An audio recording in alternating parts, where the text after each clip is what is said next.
ಕೊತ್ವಾಲ್ ರಾಮಚಂದ್ರನ ಶಿಷ್ಯ ಅವ್ರಿಗೆ AIDS injection ಕೊಟ್ಟಿದ್ದ ಅಂತ ಭಯ ಆಯಿತು, ನನಗೆ ಮುಟ್ಟಕ್ಕೆ ಭಯ ಆಗಿದೆ ಅಂತ ಹೇಳಿದರು. ಅದು ಬುದ್ಧಿ ಭ್ರಮಣೆಯಿಂದ ಏನೇನೋ ಮಾತಾಡ್ತಾ ಇದ್ದಾರೆ. ರಾಹುಲ್ ಗಾಂಧಿ ಅವರು ಆ ಥರ ಇದ್ದರೆ ಬಹಿರಂಗಪಡಿಸಲಿ, ನಾನು ಓಪನ್ ಸವಾಲ್ ಆಗ್ತೇವೆ. ಎಫ್ಸ್ಟೀನ್ ಫೈಲ್ ಬಗ್ಗೆ ಅವ್ರು ಯಾಕೆ ಮಾತಾಡೋದಿಲ್ಲ ಅಂತ ಕೇಳಿ. ಅಮೆರಿಕನ್ ಅಧ್ಯಕ್ಷ ಎಫ್ಸ್ಟೀನ್ ಫೈಲ್ ಇಟ್ಕೊಂಡು ಡ್ಯಾನ್ಸ್ ಮಾಡಿಸ್ತೀನಿ ಅಂತಲ್ಲ, ಇವ್ರಿಗೆ ನಾನು ಆಚೆಗೆ ಮಾನ ಮರ್ಯಾದೆ ಇದೆಯಾ? ಆದ್ದರಿಂದ ಇದಕ್ಕೆಲ್ಲ ನಾವು ಬಗ್ಗವರಲ್ಲ. ಏನೇನೋ ಕರೆದಿದ್ದಾರೆ, 40 ವರ್ಷದಿಂದ ಕರೀತಾ ಇದ್ದಾರೆ. ಅವ್ರಿಗೆ ಬೇರೆ ವಿಚಾರನೇ ಗೊತ್ತಿಲ್ಲ. ಏನೋ ವಿಚಾರ ಗೊತ್ತಿದ್ರೆ ಜನಸಾಮಾನ್ಯರ ಆರೋಗ್ಯ, ಶಿಕ್ಷಣ, ಉದ್ಯೋಗ ಇದ್ರ ಬಗ್ಗೆ ಏನಾದರೂ ಗೊತ್ತಿದ್ರೆ ಮಾತಾಡ್ತಾರೆ. ಬರೀ ಇದೇ ಮಾತಾಡ್ತಕ್ಕಂಥದ್ದು. ಇವರು ದೇಶ ಭಕ್ತರು ಅಂತೇಳಿ ಸರ್ಟಿಫಿಕೇಟ್ ತೆಗೆದುಕೊಳ್ಳೋಕ್ಕೆ ವಿದ್ಯಾರ್ಥಿಗಳ ಪರ ಯಾರು ನಿಲ್ತಾರೆ ಅವ್ರನ್ನ ದೇಶದ್ರೋಹಿಗಳು ಅಂತ ಮಾಡ್ತಾ ಇರ್ತಾರೆ. ವಿದ್ಯಾರ್ಥಿಗಳು ಅವರ ಭವಿಷ್ಯಕ್ಕಾಗಿ ಹೋರಾಟ ಮಾಡಿದ್ರೆ ಅವ್ರನ್ನೂ ಸಹ ದೇಶದ್ರೋಹಿಗಳು ಅಂತ ಮಾಡ್ತಾರೆ. ಆಂಟಿ ನ್ಯಾಷನಲ್ ಅಂತ ಹೇಳ್ತಕ್ಕಂಥ ಒಂದು ಕೆಟ್ಟ ಮನಸ್ಥಿತಿ ಇರ್ತಕ್ಕಂಥವ್ರು ಭಾರತೀಯ ಜನತಾ ಪಾರ್ಟಿ, RSS ಅವರು. ಸರ್, ಅಶೋಕ್ ಹರಿಪ್ರಸಾದ್ ಅವರು ವಿಧಾನ ಪರಿಷತ್ನವರು ಅವರು ತುಕಡೆ ಗ್ಯಾಂಗ್ ಅಂತ ಹೇಳಿದ್ದಾರೆ. ತುಕಡೆ ಗ್ಯಾಂಗ್ ಅಂತ ಹೇಳಿ ಅದ್ರ ಜೊತೆಗೆ ಹೇಳಿದ್ದಾರೆ, KPCC ಕಚೇರಿಯಲ್ಲಿ ಮೊಟ್ಟೆ ಇಟ್ಕೊಳ್ಳಲು ಕಾಂಗ್ರೆಸ್ ಕಚೇರಿಯಲ್ಲಿ ಕೋಳಿ ಫಾರಂ ಅಂತ ಪ್ರಶ್ನೆ ಮಾಡಿದ್ದಾರೆ. ನಾವ್ಯಾರು ಕಾಂಗ್ರೆಸ್ ಪಕ್ಷಕ್ಕೆ ಜಾಗ ತಗೊಂಡ್ರೆ ಕಾಂಗ್ರೆಸ್ ಪಕ್ಷದ ಕಚೇರಿ ಕಟ್ತೇವೆ, ಇಲ್ಲ ಕಾಂಗ್ರೆಸ್ ಪಕ್ಷಕ್ಕೆ ಏನಾದರೂ ಜಾಗಗಳಿದ್ರೆ ಅದನ್ನು ಕಚೇರಿಗೆ ಮತ್ತು ಸಾರ್ವಜನಿಕ ಉಪಯೋಗಕ್ಕೆ ನಾವು ಉಪಯೋಗಿಸ್ತೀವಿ.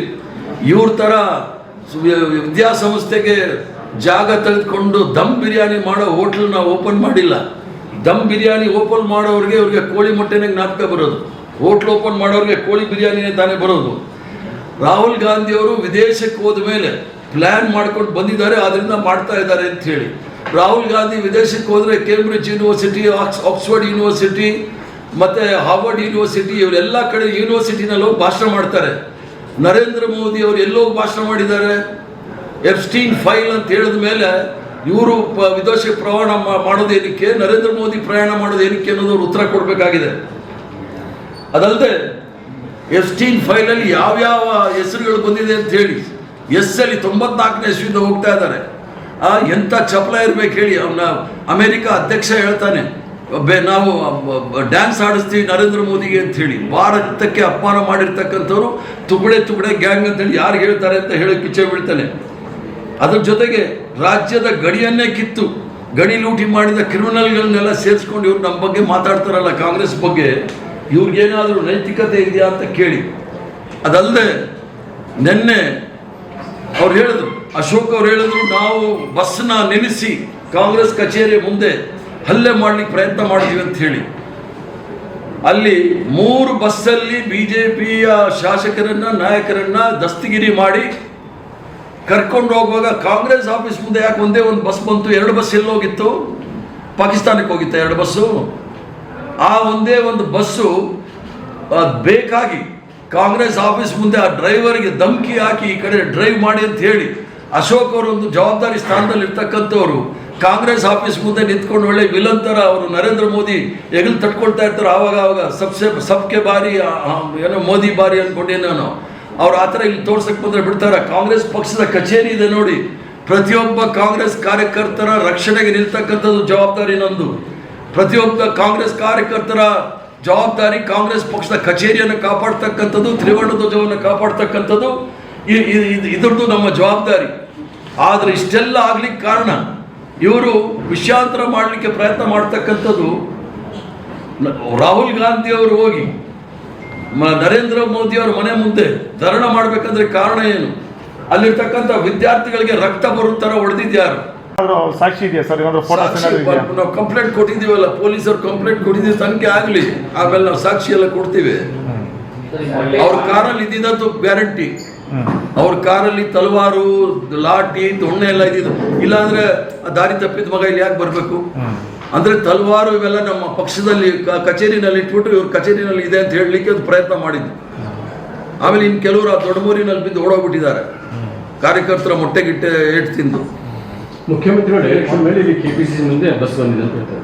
ಮುಖ್ಯಮಂತ್ರಿಗಳು ಯಾವ ಇದಕ್ಕೂ ಮುಖ್ಯಮಂತ್ರಿಗಳಿಗೆ ಏನೂ ಸಂಬಂಧ ಇಲ್ಲ. ಆ ಡ್ರೈವರ್ಗೆ ಧಮಕಿ ಹಾಕಿ 3 ಬಸ್ ಇತ್ತಲ್ಲ, 3 ಬಸ್ಸು ಬರಬೇಕಾಗಿತ್ತಲ್ಲ, 2 ಬಸ್ ಯಾಕೆ ಬಿಟ್ಟರು? ಆ 2 ಬಸ್ನೇ ಪಾಕಿಸ್ತಾನಕ್ಕೆ ಕಳಿಸಿದ್ರು, ಅದು ನಾಗ್ಪುರಕ್ಕೆ ಕಳಿಸಿದ್ದಾರೆ.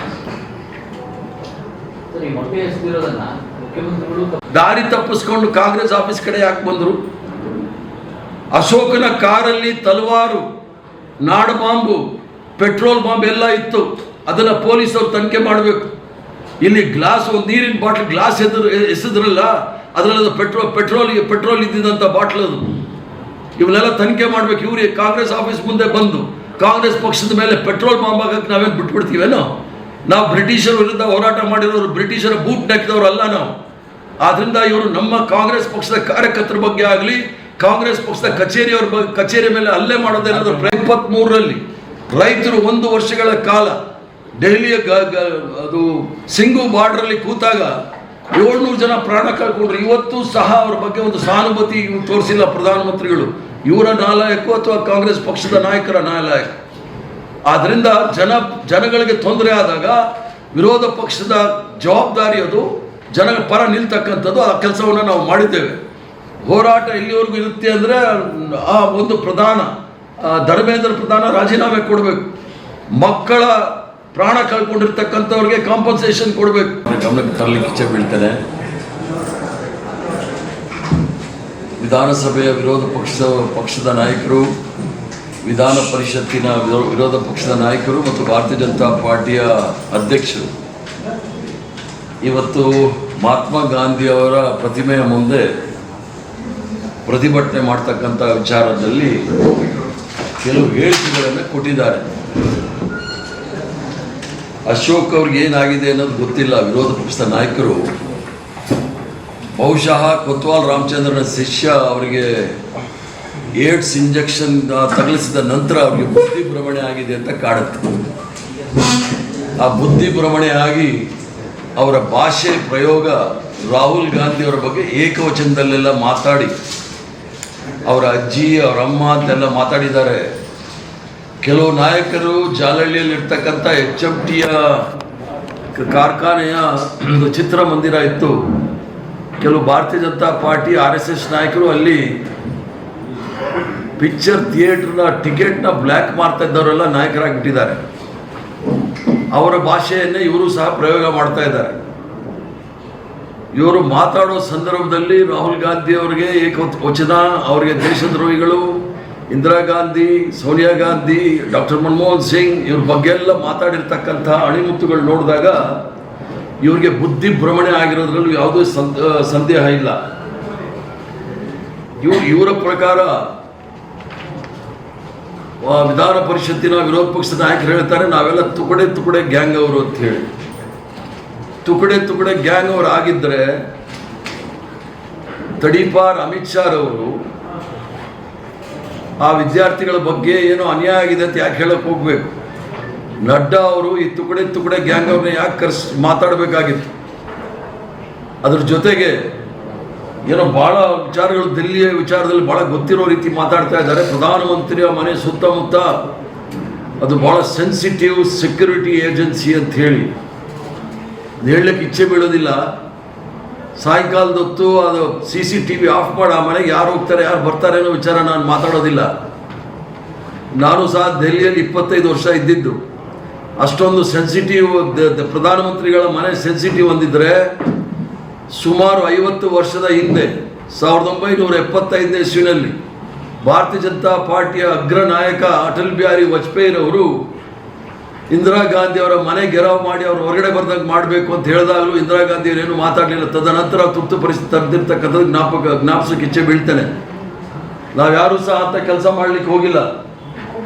ಮಾನ್ಯ ವಿರೋಧ ಪಕ್ಷದ ನಾಯಕರಾದ ಅಶೋಕ್ ರವರು ಹೇಳೋ ಸಂದರ್ಭದಲ್ಲಿ ಕಾಂಗ್ರೆಸ್ ಪಕ್ಷದಲ್ಲಿ ತಲವಾರು, ಕತ್ತಿ, ಬಾಂಬು ಏನೇನೋ ಹೇಳ್ಬಿಟ್ಟಿದ್ದಾರೆ.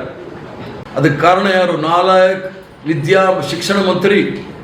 ಅವನು ಗ್ರಾಮ್ಸ್ಟೈನ್ ಕೊಲೆ ಆಪಾದನೆಯಲ್ಲಿ ಜೈಲಲ್ಲಿ ಇರ್ತಕ್ಕಂಥ ದಾರಾ ಸಿಂಗ್ನ ಶಿಷ್ಯ. ಚರ್ಚೆ ಇರಬೇಕಾಗಿದೆ, ರಾಜೀನಾಮೆ ಕೊಡಬೇಕು ಅವರು. ಸೋನಂ ವಾಂಗ್ಚುಕ್ ಸರ್ ಅವರು ಈಗ ರಾಜೀನಾಮೆ ಬೇಡ, ಅವ್ರ ಮೇಲೆ ಕೇಸ್ಗಳೆಲ್ಲ ವಾಪಸ್ ತಗೊಳ್ಳಿ ಸಾಕು, ಉಪವಾಸ ಬಿಡ್ತೀನಿ ಅಂತ ಹೇಳಿದ್ರು. ಅವ್ರ ಮೇಲೆ ಏನಾದರೂ ಪ್ರೆಷರ್ ಇದೆಯಾ ಸರ್? ಯಾಕಂದ್ರೆ ಅವರು ಹಾಸ್ಪಿಟಲ್ ಜಾಯ್ನ್ ಆದ್ಮೇಲೆ ಅಡ್ಮಿಟ್ ಆದ್ಮೇಲೆ ಎಲ್ಲವೂ ಕೂಡ ಬದಲಾಗುತ್ತೆ. ಸೋನಂ ವಾಂಗ್ಚುಕ್ ಬಗ್ಗೆ ನಾನೇನು ಹೇಳೋದಿಲ್ಲ. ಅವ್ರಿಗೆ ಈ ದೇಶದ ನಾಗರಿಕರು ಅವ್ರಿಗೆಲ್ಲ ಹಕ್ಕಿದೆ ಅವ್ರು ಹೇಳಲಿಕ್ಕೆ. ನಮ್ಮ ಪಕ್ಷದ ನಿಲುವನ್ನು ನಾನು ಸ್ಪಷ್ಟಪಡಿಸ್ತೇನೆ ವಿನಃ ಇನ್ನೊಬ್ಬರ ಪರ ನಾನು ಹೇಳೋದು ತಪ್ಪಾಗುತ್ತೆ. ಅವ್ರ ಹೋರಾಟಕ್ಕೆ ಜಯವಾಗಲಿ ಅಂತ ಹೇಳ್ಬೋದು ಅಷ್ಟೇ. ಬಿಜೆಪಿ ಲಾಠಿ ಪ್ರಹಾರ ಮಾಡಿದ್ಯಾರು? ಅದ್ರ ಜೊತೆಗೆ ಆ ಇಡೀ ಭವಿಷ್ಯವನ್ನೇ ಹಾಳು ಮಾಡಿದವ್ರು ಯಾರು? ಈ ಮಕ್ಕಳ ಭವಿಷ್ಯವನ್ನು ಹಾಳು ಮಾಡಿರ್ತಕ್ಕಂಥವ್ರು ಇವರಿಂದ ನಾವೇನು ಕಲಿಬೇಕಾಗುತ್ತೆ ಹೇಳಿ. ಅದ್ರ ಜೊತೆಗೆ ರಾಹುಲ್ ಗಾಂಧಿ ಅವ್ರ ಬಗ್ಗೆ ಏನೋ ಹೇಳಿದ್ದಾರೆ, ನಾಲಾಯಕ್ ಅಂತ ಹೇಳ್ಬಿಟ್ಟು. 23 ಜನ ವಿದ್ಯಾರ್ಥಿಗಳು ಪ್ರಾಣ ಕಳ್ಕೊಂಡಿದ್ದಾರೆ, ಆತ್ಮಹತ್ಯೆ ಮಾಡ್ಕೊಂಡಿದ್ದಾರೆ. ಅವ್ರ ಕಾರಣ ಆಗಿರ್ತಕ್ಕಂಥ ನರೇಂದ್ರ ಮೋದಿ ನಾಲಾಯಕ ವಿನ ರಾಹುಲ್ ಗಾಂಧಿ ಅವರಲ್ಲ. ಥಡಿಪಾರ್ ನಾಲಾಯಕ ವಿನ ರಾಹುಲ್ ಗಾಂಧಿ ಅಲ್ಲ. ಇವರಿಗೆ ಭಾಷೆ ಬಲಿಸುವಾಗ ನಮಗೇನು ಬರೋದಿಲ್ಲ ಅಂತ ಹೇಳೋದು ತಿಳ್ಕೊಳ್ಳೋದು ಬೇಡ. ಅಶೋಕ ಆಗಲಿ ಅಥವಾ ವಿಜೇಂದ್ರ ಆಗಲಿ ಅಥವಾ ನಮ್ಮ ನಾರಾಯಣ ಸ್ವಾಮಿ ಅವರಾಗಲಿ. ಅದ್ರ ಜೊತೆಗೆ 152 ಬಾರಿ ಪ್ರಶ್ನೆ ಪತ್ರಿಕೆ ಲೀಕ್ ಆಗಿದೆ. ಇವರು 2014ರಿಂದ 26ರವರೆಗೂ ನಾಲಾಯಕ್ ಸರ್ಕಾರ ಇರೋದ್ರಿಂದ ಇವೆಲ್ಲ ಆಗ್ತಾ ಇರೋದು. ನಾಲಾಯಕ್ ನಾಯಕರು ಈ ಸರ್ಕಾರದಲ್ಲಿ ಇರೋದ್ರಿಂದ ಆಗ್ತಾ ಇರೋದು. ನಾಲಾಯಕ್ ಸರ್ಕಾರ ಮಂತ್ರಿಗಳಿರೋದ್ರಿಂದನೇ ಇವೆಲ್ಲ ಆಗ್ತಾ ಇರೋದು. ಮಕ್ಕಳ ಭವಿಷ್ಯವನ್ನ ಹಾಳು ಕೆಡಿರ್ತಕ್ಕಂಥವ್ರೆ ನಾಲಾಯಕರೇ ವಿನಃ ಮಕ್ಕಳ ಪರ ಹೋರಾಟ ಮಾಡಿದವರು ಯಾವತ್ತೂ ಸಹ ನಾಲಾಯಕ ಆಗ್ಲಿಕ್ಕೆ ಸಾಧ್ಯ ಇಲ್ಲ. ಆದ್ರಿಂದ ಇವರಿಂದ ನಾವು ಕಲಿಬೇಕಾದೇನಿಲ್ಲ. ಶುರು ಮಾಡಿದ್ದೆ ಬಿಜೆಪಿಯವರು. ಸಿದ್ದರಾಮಯ್ಯನವರು ಮಡಿಕೇರಿಯಲ್ಲಿ ಪ್ರವಾಸ ಸಂದರ್ಭದಲ್ಲಿ ಯಾರು ಮೊಟ್ಟೆ ಹೊಡೆದಿದ್ದು ಅಂತೇಳಿ ಅವ್ರನ್ನ ಕೇಳಿ ಇಚ್ಛೆ ಬೀಳ್ತಾನೆ.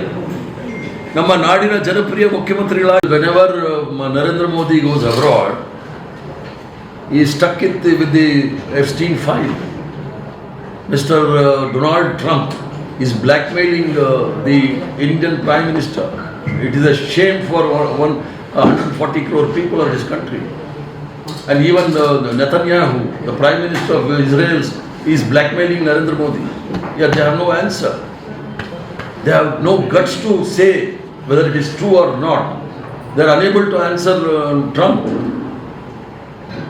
Even AAP also made a serious allegation and accused the Rahul Gandhi and the BJP party, that is Congress Dharna and BJP Jugalbandi. So how do you look at that? Because AAP, he was the part of India Maitrikuta. So how do you look at that? He was the part of the biggest conspiracy in this country under India against corruption, against that fake Gandhi, Anna Hazare, Kejriwal and Kiran Bedi. These are all the people who ruined the future of this country, who have ruined the democratic rights of this country. And he was known as a B team of BJP. We don't need any certificate from him. ಹೇಳ್ತಾ ಇದ್ದೀನಿ, ನಾವು ಹಾಕಿರೋದು ಶಿಸ್ತು ಪ್ರಶ್ನೆ ಅಲ್ಲ. ರಾಷ್ಟ್ರಗೀತೆಗೆ ಅಪಮಾನ ಮಾಡಿದಾಗ ನನ್ನೆಲ್ಲ ಶಕ್ತಿಯನ್ನು ಮೀರಿ ನಾನು ಅದನ್ನು ಪ್ರತಿಭಟನೆ ಮಾಡ್ತೀನಿ.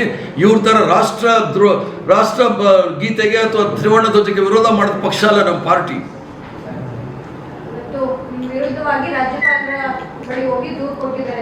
ಧಾರಾಳವಾಗಿ ರಾಷ್ಟ್ರಪಾಲರಲ್ಲ, ರಾಷ್ಟ್ರಪತಿಗೆ ಹೋಗಿ ಕೊಡ್ಲಿ. ಅವರು ರಾಷ್ಟ್ರಪತಿ ಮತ್ತು ರಾಜ್ಯಪಾಲರದ್ದು ಏನೂ ಲೆಕ್ಕ ಇಲ್ಲ. ಅವ್ರಿಗೇನಾದ್ರೂ ದೂರು ಕೊಡಬೇಕಂದ್ರೆ ಡೊನಾಲ್ಡ್ ಟ್ರಂಪ್ ಹತ್ರ ಹೋಗಿ ಕೊಡಬೇಕಾಗತ್ತೆ. ಅವ್ರು ಬೇಕಾದ್ರೆ ಡೊನಾಲ್ಡ್ ಟ್ರಂಪ್ ಅಥವಾ ರೋನಾಲ್ಡ್ ಟ್ರಂಪ್ ಅಂತ ಏನೋ ಹೇಳ್ತಾರಲ್ಲ, ಅವ್ರು ಬಂದು ನಾನು ಅರೆಸ್ಟ್ ಮಾಡ್ಕೊಂಡು ಕರ್ಕೊಂಡು ಹೋಗಿ. ಸರ್, ಈಗ ಅಶೋಕ್ ಅವ್ರ ಗಾಡಿನಲ್ಲಿ ಸರ್ ಪೆಟ್ರೋಲ್ ಪಂಪ್ ಎಲ್ಲ ಇತ್ತು ಅಂತ ಹೇಳಿ ಕಾನೂನು ಕ್ರಮ ತೆಗೆದುಕೊಂಡು ಅದ್ರಲ್ಲಿ ತಪ್ಪು ತೊಂದರೆ ಏನಿಲ್ಲ. ಈಗಾಗಲೇ ನಮ್ಮವ್ರನ್ನೆಲ್ಲ ನೆನ್ನೆ ಅರೆಸ್ಟ್ ಮಾಡಿ ಬೇಲ್ ಮೇಲೆ ನಾವು ಈಚೆ ಕರ್ಕೊಂಡು ಬಂದಿದ್ದೀವಿ. ನಾವು ಮೊಟ್ಟೆ ಎಸೆದಿಲ್ಲ. ಅವ್ರ ಮೊಟ್ಟೆ ಏನು ಎಸೆದ್ರು ಆ ಮೊಟ್ಟೆನ ಹಿಡಿದು ಅದೇ ಮೊಟ್ಟೆನ ನಾವು ವಾಪಸ್ ಕಳಿಸಿದ್ದೀವಿ ಅವ್ರಿಗೆ. ನೀವೇ ತಗೊಂಡೋಗಿ ನಾವು ಮೊಟ್ಟೆ ತಿನ್ನಲ್ಲ, ನಾವು ಸನಾತನಿಗಳು ಅಂತ ಹೇಳಿ. ಮೊಟ್ಟೆ ಸಂಸ್ಕೃತಿ ಅವ್ರದೇ. ಮೊಟ್ಟೆ ಸಂಸ್ಕೃತಿ, ಬೀಫ್ ಸಂಸ್ಕೃತಿ ಎಲ್ಲ ಅವ್ರದೇ. ದೇಶದಲ್ಲಿ ಇಡೀ ಪ್ರಪಂಚದಲ್ಲಿ 2ನೇ ಅತಿ ಹೆಚ್ಚು ರಫ್ತು ಮಾಡ್ತಾ ಗೋಮಾಂಸ ರಫ್ತು ಮಾಡೋದೇ ಭಾರತೀಯ ಜನತಾ ಪಾರ್ಟಿ ಸರ್ಕಾರ. ಸರ್, ಅಂಗನವಾಡಿ ಮಕ್ಕಳಿಗೆ ಮೊಟ್ಟೆ ಕೊಡೋಕೆ ಯೋಗ್ಯತೆ ಸರ್ಕಾರಕ್ಕೆ, ನಮ್ಮ ಮೇಲೆ ಮೊಟ್ಟೆ ಇಸ್ತಾರೆ. ಅಂಗನವಾಡಿ ಮಕ್ಕಳಿಗೆ, ಬಡ ಮಕ್ಕಳಿಗೆ ಮೊಟ್ಟೆ ಕೊಡುವಾಗ ವಿರೋಧ ಮಾಡಿದವ್ರು ಯಾರಂತೆ? ನಾವು ಶಾಕಾಹಾರಿಗಳು ಮೊಟ್ಟೆ ಕೊಡಬಾರ್ದು ಅಂತ ಹೇಳಿ ಗಲಾಟೆ ಮಾಡಿದವ್ರು ಯಾರಂತೆ? ಇದೇ RSS ಅವರು, ಇದೇ ಇವ್ರ ಸಂಘ ಪರಿವಾರದವರು. ಸರ್, ಇಷ್ಟೆಲ್ಲ ಆದರೂ ಕೂಡ ಸಂಸತ್ತಲ್ಲಿ ಚರ್ಚೆಗೆ ಅವಕಾಶ ಕೊಟ್ಟಿಲ್ಲ. ದೇಶಾದ್ಯಂತ ಗಲಾಟೆ ಆಗ್ತಾರೆ. ಏನು ಸೂಚಿಸುತ್ತೆ ಸರ್? ಅಂದ್ರೆ ಪ್ರಜಾಪ್ರಭುತ್ವದಲ್ಲಿ ನಂಬಿಕೆ ಇಲ್ಲ. ಹಿಟ್ಲರ್ ಶಾಹಿ. ಮಕ್ಕಳ ಭವಿಷ್ಯದ ಬಗ್ಗೆ ಅವ್ರಿಗೆ ಕಾಳಜಿ ಇಲ್ಲ. ಹುಡುಗರೇನೋ ಗಲಾಟೆ ಮಾಡಿದ್ದಾರೆ ನಿಜ. ಆ ಹೆಣ್ಮಕ್ಕಳ ಬಟ್ಟೆ ಬಿಚ್ಚಿ ಹೊಡೆದಿದ್ದಾರಲ್ಲ, ಅದಕ್ಕೆ ಯಾರು ಹೊಣೆ ಅಂತೆ? ಸರ್, ಈಗ ರಾಹುಲ್ ಗಾಂಧಿ ಅವರು ಆ ಪ್ರೊಟೆಸ್ಟ್ ಅಲ್ಲಿ ಎಂಟರ್ ಆಗಿ ಇದನ್ನ they are making it to politicalise ಅಂತ ಹೇಳ್ತಾ ಇದ್ದಾರೆ. ಧರ್ಮೇಂದ್ರ